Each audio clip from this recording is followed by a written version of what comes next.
The NBA in the summer of 2016 was crazy. The Cavs had just pulled off a 3-1 comeback in the finals. Kevin Durant was getting ready to jump from the Thunder to the Warriors in free agency, and a huge cap spike allowed for a ton of massive free agency contracts. But before we got to all that, we had the 2016 NBA draft, a class that had super high expectations and one that certainly would not disappoint in terms of wild storylines. First up on the clock were the Philadelphia 76ers, who were right in the middle of the process era. They were coming off of legitimately one of the worst regular seasons in NBA history, winning just 10 total games and being led in scoring by Jahlil Okafor and Ish Smith. They had talent in the front court with Okafor and Nerlens Noel, and of course they had future MVP Joel Embiid on the roster as well, although he didn't play at all in the 2015-16 season. Luckily for them, the correct pick at first overall here was pretty unanimously agreed upon at the time: Ben Simmons out of LSU. He was seen as basically a gigantic point guard with elite athleticism and was viewed as not only the best prospect in this class, but one of the better draft prospects in any of the recent drafts. They picked Simmons here, and he also ended up missing the entire season due to injury, but came back strong and developed into not only a really good offensive weapon, but one of the best defensive players in the league. The fit between him and Embiid was always a bit awkward, but once they hit their primes, the Sixers had a legit chance to make the finals for a few years. It never worked out that way, but they did have a chance. Ultimately, after a complete collapse in the 2021 playoffs, Simmons forced his way out of Philly to Brooklyn and has not been the same player since. As of this recording, he is still young and has a chance to recover, but whether it be mental or physical, Simmons just never reached the sky-high potential that he clearly had. Next up at number 2 is a really up-and-down career, Brandon Ingram. The Lakers had this pick, and this was a really strange time for the franchise. Kobe had just retired, and the Lakers looked like one of the worst teams in the league with 3 straight seasons of less than 30 wins. They had some young talent in D'Angelo Russell and Julius Randle, but the rest of the roster was pretty terrible. So Ingram represented a chance to really start to build a nice young core. He was a really intriguing prospect for most, with a silky smooth offensive game and great shot making at his size, which of course, along with being skinny, brought a lot of really unnecessary Kevin Durant comparisons. Nobody is Kevin Durant, but Ingram had a chance to be a great NBA scorer and potentially number 1 option on a good team. However, LA wasn't a great situation for him. They moved on from Russell pretty quickly, went through coaching changes, brought in even more young players, and that's just a lot going on for a guy like Ingram that's just trying to get his career started. He showed flashes as a rookie, but averaged under 10 points per game, and then had some injury issues in year 2 that made it really hard to evaluate his progress. And then going into year 3, LeBron shows up to the Lakers in 2018, and that changed everything. Ingram, along with most of the young guys, never looked comfortable alongside LeBron, and given his track record for pushing aggressively for titles, it seemed likely that Ingram and the other young pieces would be moved sooner rather than later. And a year later, that's exactly what happened. Ingram was traded to the Pelicans as part of a package for Anthony Davis in 2019. The Lakers won the title in 2020 as a result, and Ingram's future as an NBA star was very much in question. However, now that he was out of the shadow of LeBron, he really broke out in New Orleans and has become exactly what we all hoped that he would: a high-level NBA scorer with plenty of upside and potential. He has had some issues staying on the floor, but you also have to appreciate his ability to fight through some of these difficult circumstances at the beginning of his career and still look like one of the best young players in the league. At this point is where the draft gets weird. At the time, Simmons and Ingram were the pretty clear 1 and 2 in the class, and outside of that, it wasn't really viewed as that great of a group. The 3rd pick was held by the Celtics, who only had this selection because of the Paul Pierce and Kevin Garnett trade with the Nets a few seasons prior, essentially gifting them a top 3 pick. Ultimately, Boston went with Jaylen Brown here, and that was met with a ton of criticism. Even in a class without a ton of top tier talent outside of the top 2, a lot of people thought that Brown was a reach here. He was a highly recruited high school player and had an okay freshman season at Cal, but was seen as a very raw NBA prospect. He had great size and athleticism, but the offensive side of the ball was a bit of an adventure for him, and there were plenty of people that thought this was a terrible decision by Boston. However, at the time, GM Danny Ainge saw where the direction of the league was going, with an emphasis on bigger, skilled wings, and thought his coaching staff could develop Brown into an all-star, and he was right. The skill development of Brown in the NBA has been nothing short of incredible, which is a bit of a theme for this class, and you could reasonably argue that right now, Jaylen Brown would go number 1 in a redraft for this class, which is a statement pretty much nobody would have believed back in 2016. He still has issues with his handle and turnovers, but is a really good two-way player, going on to earn himself a massive max contract in Boston in the process. Next up is our first truly terrible selection at 4th overall. The Suns held this pick and were on their way to being one of the worst franchises in the league over the next few seasons. They had just drafted Devin Booker the year before, but it was clear that they were going into a full rebuild, and it ended ended up being 3 more full seasons before they even won 30 games in a single year. They really just needed talent at every position, so they went with what was thought to be one of the highest upside prospects in the class, Dragan Bender. He was a really intriguing international prospect, a big with great size and perimeter skill that could develop into a great frontcourt partner alongside Booker. But unfortunately, that just never happened. He struggled to make an impact as a rookie, and despite a bump in stats in year 2, it was clear pretty quickly that he was going to struggle to transition to the NBA game. His offensive skills never translated, and he struggled athletically and defensively, lasting just 4 seasons and less than 200 games played in the NBA before finishing his career in 2020, and has since continued his basketball journey overseas. Next up was a favorite prospect for a lot of people,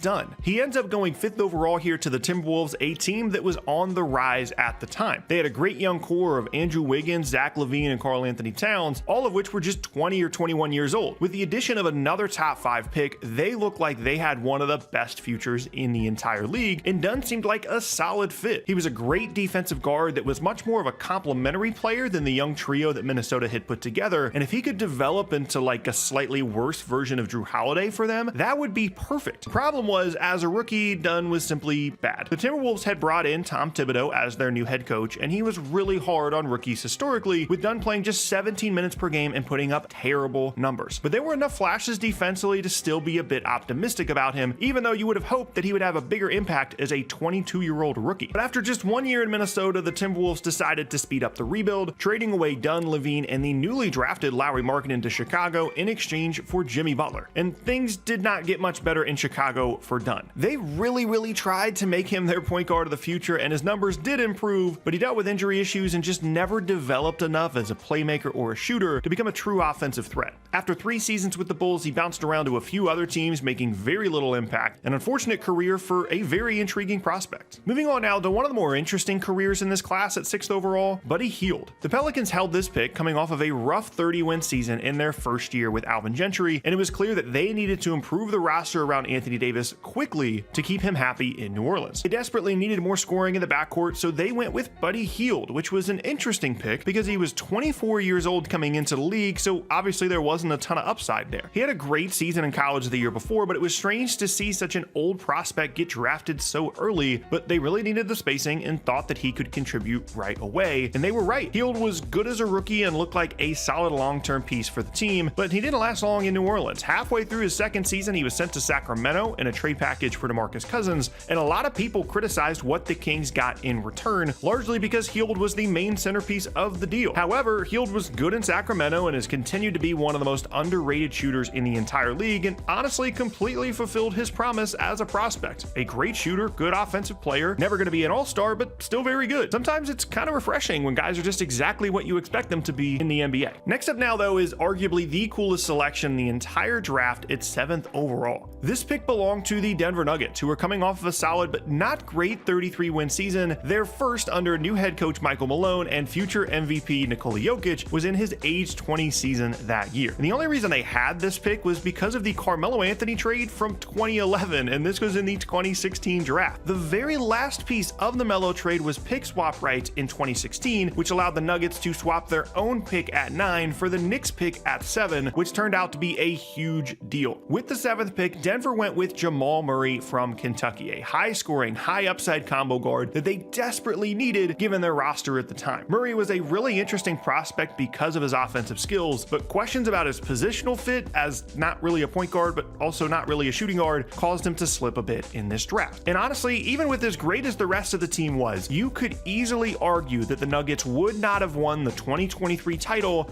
without this pick. Murray pretty quickly established himself as one of the best young guards in the league and was in some trade rumors as the Nuggets potentially looked to upgrade their roster on a chase for a title once it became clear how good Jokic was going to be. However, they stuck with him, and Jokic and Murray developed fantastic chemistry on the court prior to an unfortunate knee injury in 2021 right as the team was taking off. But he recovered a few years later and was fantastic for Denver on their run to the 2023 title, as his combo guard game turned out to be a perfect fit alongside Jokic. Next up now, unfortunately for Suns fans, is another one of their picks and another bad one. The Suns had this pick because of a draft night trade, as they moved number 13 and 28 in this draft, plus the draft rights to Bogdan Bogdanovic to the Kings for the 8th pick. And with that pick, they selected another front court player, Marquise Chris. He was an extremely athletic, high upside forward if he could develop over the years, and he came into the league at a really young age. You could see what the Suns were trying to do here. They wanted to try and add a star in this draft, so they picked two of the highest upside guys in the class in Bender and Chris, and hoped that one of them worked out. But unfortunately, they were wrong on both accounts. Chris just never developed beyond an athletic front court player, and much like Bender, didn't make much of an impact at all, playing just 154 games in Phoenix before bouncing around to other teams on his way out of the league. Moving on now to one of the more forgotten guys from this draft, Jakob Poeltl. He was seen as a pretty safe prospect in this class, someone that could develop into a solid offensive player and great defensive big, and that's exactly what happened. The Raptors had this pick at 9th overall and went with Poeltl over some of the more high upside guys in the class, and he was solid in his first 2 seasons in Toronto. It was then sent to the Spurs as part of a trade package for Kawhi Leonard, and there he got more opportunity and developed into a high-level starting center for them before being moved back to the Raptors in 2023 for draft compensation as the Spurs rebuilt, and the Raptors really needed a starting 5 desperately. Not the most exciting entry in the video, but a really good player. Speaking of exciting, let's talk about the 10th pick in this draft, Thon Maker. He was arguably the most intriguing prospect in the entire draft, a 7-footer with guard skills and incredible length. So why did he go 10th? Well, he was still really raw as a prospect, and translating his game to the NBA level was really difficult, and his path to the league was pretty strange. Nobody really knew what to make of him. The Bucks picking him here was seen as a surprise at the time because this was a little bit early for him, but they were used to taking big swings like this in the first round, just like they had with Giannis a few years earlier. But that would be the only similarity between Maker and Giannis. He struggled to get on the floor, and when he did, he didn't really make that much of an impact. As cool and interesting as his skill set was, it never translated, playing just over 250 NBA games before leaving the league in 2021. So while the Bucks whiffed on a top 10 pick here, they did get great value at a different pick that I'm going to talk about later. Next up is one of my favorite stories from this draft at number 11. The Orlando Magic originally held this pick, and they selected Domantas Sabonis, but he was immediately traded to the Thunder in a trade package for Serge Ibaka, which by the way was a terrible trade for the Magic. The Thunder were trying to reshape the roster in the offseason, in which just a few weeks after the draft, Kevin Durant would join the Golden State Warriors in free agency, and felt that Sabonis would be a nice young piece to have on the roster. But once KD left and it was clearly Russell Westbrook's team, Sabonis' role as a rookie took a bit of a turn. As a prospect, he was seen as an old school low post scorer with great passing instincts, but in year 1 in OKC, he was basically just a floor spacer, simply because that's really all they needed when they were trying to build a team around Westbrook. As you might have guessed, that didn't work out well for Sabonis, as he was trying to find his place in the league, and to make things worse, he was about to change teams again, as in the 2017 offseason, Paul George was available, and Sabonis was sent along with Victor Oladipo to Indiana. So he was drafted by the Magic, traded to OKC, played completely out of position and outside of his natural role, and then was traded to the Pacers, all in a span of a year. Not an ideal start to an NBA career, which makes the rest of this that much more impressive. He became an all-star caliber player in Indiana once he was actually being used properly, and was one of the best offensive bigs in the league. After a handful of seasons there, though, the Pacers wanted to rebuild a bit, so he was once again traded, this time to the Kings, where he has finally found a home. But that wild of a start to a career is pretty crazy for a guy that's turned out to be as successful as Sabonis. Now, because the middle of this draft isn't very good at all, we have to skip all the way to the 27th pick now, but this is also probably the best value selection in the entire class, Pascal Siakam. The Raptors held this pick and picked Siakam because they liked his motor and energy as a frontcourt player, and they certainly never expected him to develop the way that he did. He played a pretty small role in his first 2 seasons, but really broke out in his third because of his greatly improved offensive game, suddenly going from just an energy guy to a legit perimeter forward, averaging 19 points per game in the playoffs in year 3 as the Raptors won the title in 2019. He has since grown even more as an offensive player into a legit all-NBA caliber guy, which just isn't really supposed to happen for late first-round picks, and certainly not so quickly. His growth offensively does not get talked about enough, and he's certainly one of the biggest stories of this class. Next up now is another great late round pick, Dejounte Murray. It was a big surprise that he fell this late in the draft because he had the talent of a lottery pick as a young guard with great length, athleticism, and defensive upside. But concerns about his overall offensive game caused him to drop way too low in this draft. Spurs held the 29th pick here, and as soon as they took him, a lot of people realized that not only would Murray likely thrive in San Antonio, but that was also probably the best place for him. He earned a lot of responsibility with the Spurs pretty early on and became a great perimeter defender there before unfortunately suffering a torn ACL a few years into his career. He did manage to recover well from it though, and was seen as one of the up-and-coming guards in the West just a few seasons later, but the Spurs got a great trade offer from the Atlanta Hawks in 2022 and decided to move on from Murray. An incredible haul of draft picks for a player that, yes, was an all-star caliber guy, but also that they had drafted 29th just a few years before. In Atlanta, the fit alongside Trae Young has been been weird at times, but it's really cool to see multiple late first round picks in Siakam and Murray both turn into as good of players as they have. Which brings us now to the second round, that other Milwaukee selection that I mentioned earlier. At 36 overall, the rookie of the year from this class, Malcolm Brogdon. He was a really productive college player, but like most of those guys, he was older and slipped to the second round because he didn't appear to have a lot of upside. The Bucks picked him here and actually ended up winning rookie of the year, as I mentioned, over Joel Embiid, who was only eligible because he was hurt to start his career. Brogdon was really good in Milwaukee, Indiana, and Boston, with injuries being the only thing to slow him down, but becoming a starting caliber guard at the 36th pick is a really good career. Then lastly, there's some really good undrafted guys from this class like Alex Caruso, Dorian Finney-Smith, but I also wanted to highlight Fred VanVleet. He was a small guard from Wichita State that, just like Brogdon, didn't seem to have great NBA upside. However, he became a good shooter and playmaker and has become a borderline all-star caliber player and had a few great seasons in Toronto, earning himself a huge contract in Houston. It is pretty crazy that the Raptors built a big part of their foundation of their 2019 championship team with the 27th pick and an undrafted player in the same class. And that is what happened to the 2016 NBA draft.